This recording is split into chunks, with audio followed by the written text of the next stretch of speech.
Represent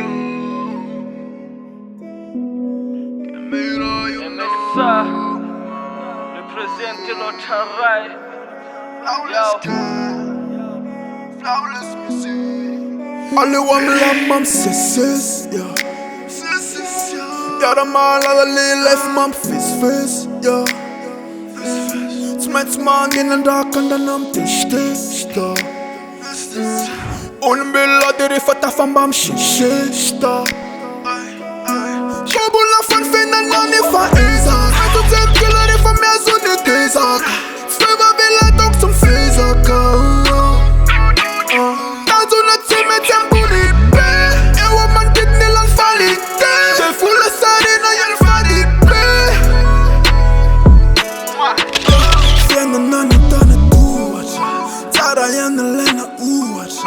Look no fada tau. Tara tanya lugo surata. Manuata na mis manuata. Ya kara na mura le tuata.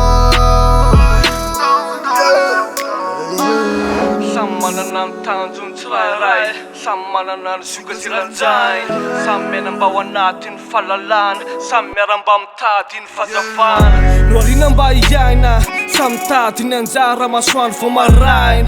Mundus na malay na nirpu nirtsayna kuilain. Ang tanatua tan life mal tuk nu zandri në niu. Ila masute lam traver zandre. Yeah, senta di diu.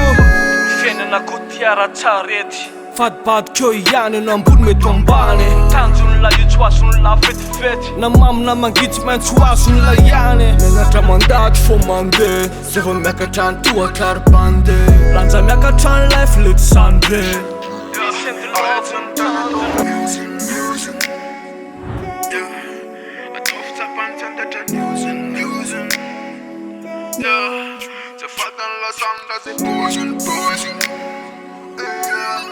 I want the mirror to look golden. Yeah, only one day, summer, as if open. Lama dem says, Ariar save Emilia, John Punk save Villa, Sanfe Waturala. Mila music.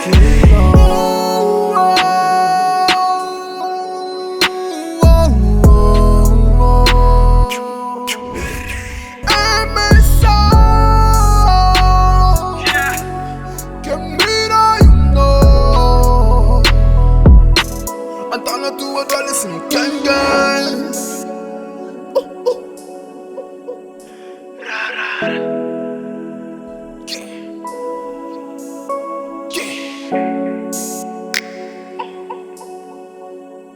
Flawless girl. De Lord Rai represent. Do I'm sad. Flawless.